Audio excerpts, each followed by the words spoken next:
Well, welcome to Wednesday night. You've made it over the hump, and now you're on the downslide to another weekend with just Thursday and Friday to go. And then, even better news, at the end of next week, you have Monday off. So, all good things happening. Welcome back to another installment of Mr. Eric Reads. As you saw last night, we had another guest reader from Deering. Great job again, Hank. Parents, if you would like your son or daughter to read here on Mr. Eric Reads, please send me an email.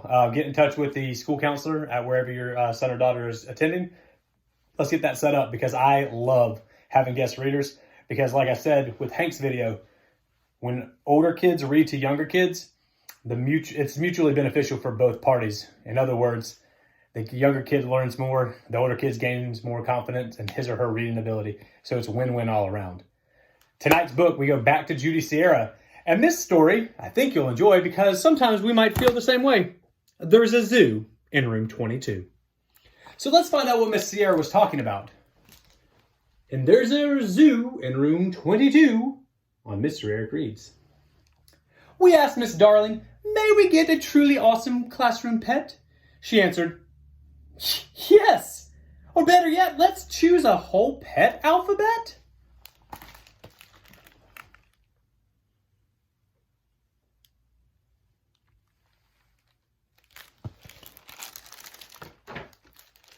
Amanda Anaconda. Amanda Anaconda is our pet for letter A. We think Amanda's wonderful in every single way. She's nicer than an aardvark, or an ant, or an armadillo. And at story time, each one of us can use her as a pillow. Though that might be a dangerous pillow. Boring Beetle Bill. Our boring beetle's name is Bill. Bill's jaw are sharp for drilling. He tunneled through Miss Darling's chair. He found the flavor thrilling. The chair collapsed, Miss Darling fell. Her telephone rang the carpenter. Bill Beetle has now a boring job. He is our pencil sharpener.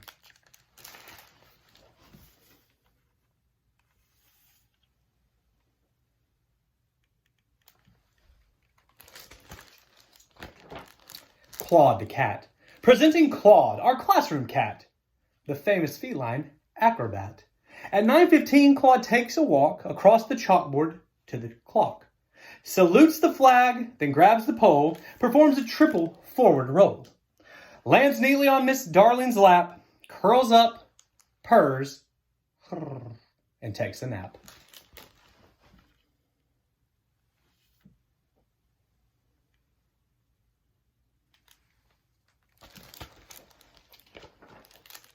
Our dog, Doug.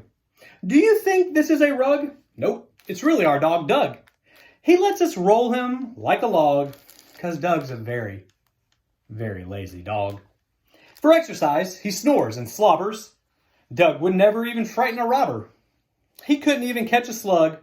What our dog, Doug, does best is hug. And the electric eel. Please don't feel our electric eel because if you bug him, we cannot unplug him.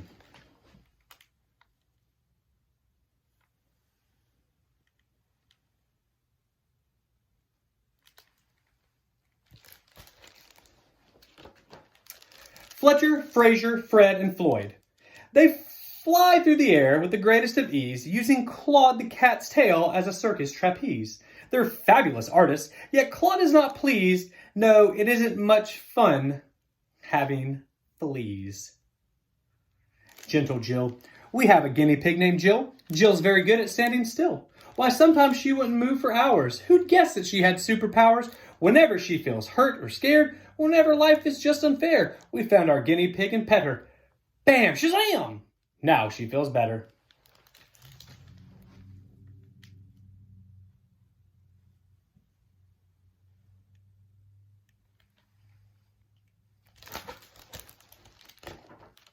Heaps of hamsters. Have you seen our baby hamsters? Why do hamsters always hide? There is not a nook or cranny that they cannot get inside. I found hamsters in my backpack, in my sleeve, and on my shoe, in my pocket, in my mitten, and in my cup of carrot stew. Oh, I think I know the reason why our hamsters want to roam. They are bored with being at school and they want us to take them home. We also have Iggy Iguana. Meg put Iggy on her shoulder. He's a super shoulder holder. Moments later, he grew bolder and he climbed up on her head. Now begins the part that's creepy. Our iguana, feeling sleepy, made Meg's hair into a teepee, and her head is now his bed.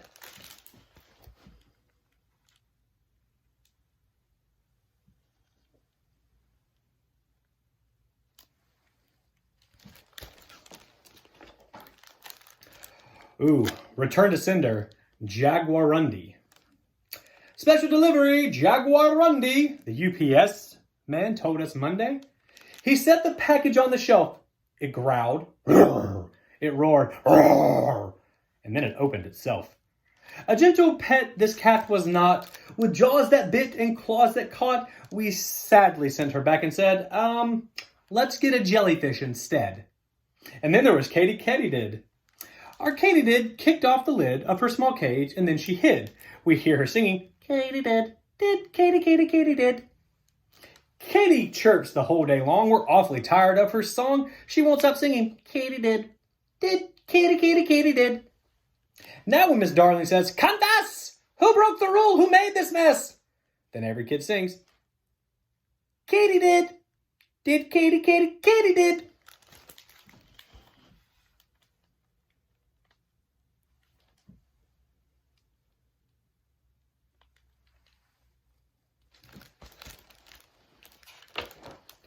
The lunchbox lemur. There's a lemur in my lunchbox. My banana's just a peel, and my candy bar's a wrapper. This is not a happy meal. There's a lemur in my lunchbox, and I do not want her there. I mean, she left me half a sandwich, so I guess it was kind of nice of her to share.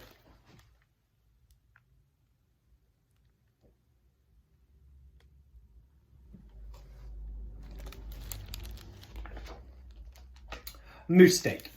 We asked the pet shop for a mouse, but by mistake they sent a moose. A moose would mash our mouse's house, so we would not let him wander loose. We're pleased to have a classroom moose, even though he's mighty large.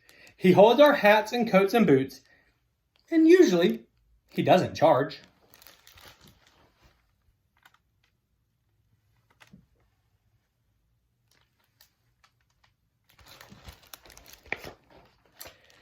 Nick the Newt. Mr. Smoot, our substitute, brought us Nick the surfing newt. Most newts just nap, but not our Nick. No, Nick rides the waves on a popsicle stick. Then we have Otto Octopus. Otto is an octopus from underneath the sea, and in our class he's learned a lot about geometry. He couldn't wait to imitate a rectangle and a pentagon. He grew so bold he tried to fold into a hexaflexagon. His tentacles got tied in knots. We could not move a muscle. So we spent 2 hours untangling our Otto Octopuzzle.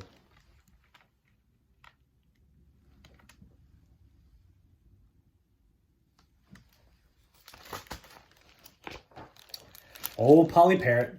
Old Polly Parrot's the smartest of birds. She knows more than 270 words.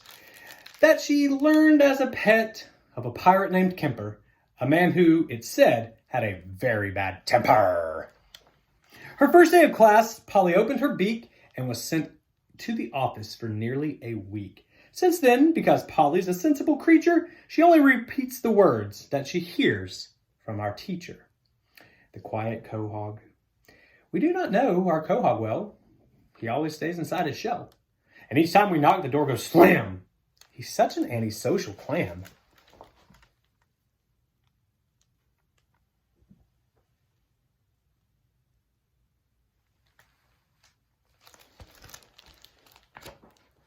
Our rat Ralph.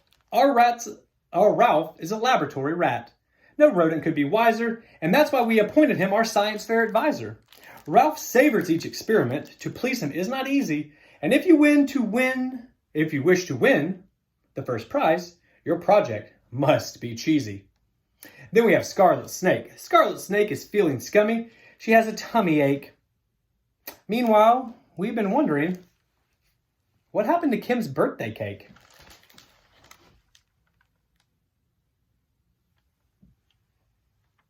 Let's look at birthday candles.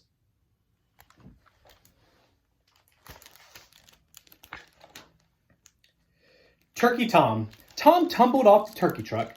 We heard his frightened cries. With Thanksgiving Day a week away, Tom needed a disguise. We dressed him in a suit and tie. We thought he looked invincible. Tom wandered down the hall, and now he's our assistant principal. Canceled Happy Thanksgiving, he said.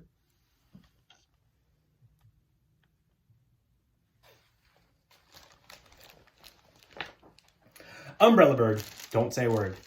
Don't say a word. Don't startle our umbrella bird. The bird's so wide and the bird's so flat. Miss Darling wears him as a hat. Please don't give this bird a scare, because he might fly off and pull her hair.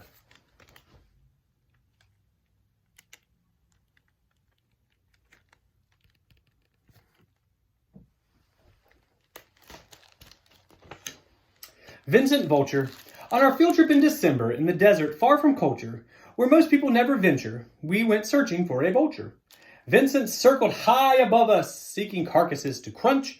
Could he ever learn to love us? Yes, because Miss Darling, she had a hunch. She caught Vincent in an instant with a 3-week-old school lunch.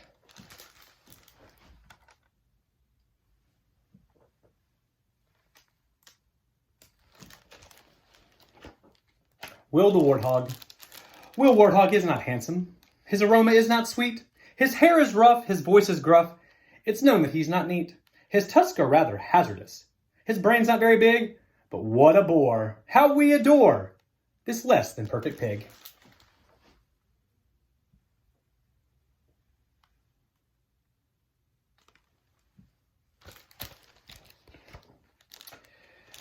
Zinnia the X-ray fish. Zinnia the X-ray fish swims serenely in a dish.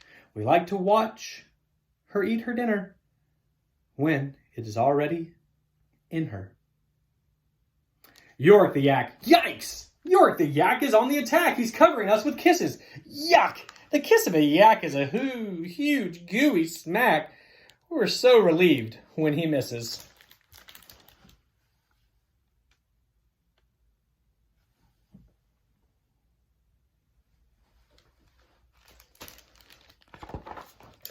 Z? We entered a contest to win a Zorilla. We thought it would be a kind of gorilla. A warm-hearted ape with plenty of spunk. Surprise! A Zorilla is only a skunk. And since we got him, just why is it no one ever comes to visit? Please let us know if you see a better pet, oh goodness, that starts with Z. Boop, boop. The end. There's a Zoo in Room 22 by Judy Sierra. Wednesday night, Mr. Eric Reads. Thank you for tuning in. Thank you for joining me. Please continue to like, share, post about our promotion for literacy so that we can continue to turn young readers into future leaders. As always, guys, thank you. Have a good night, and I'll see you in the hallways.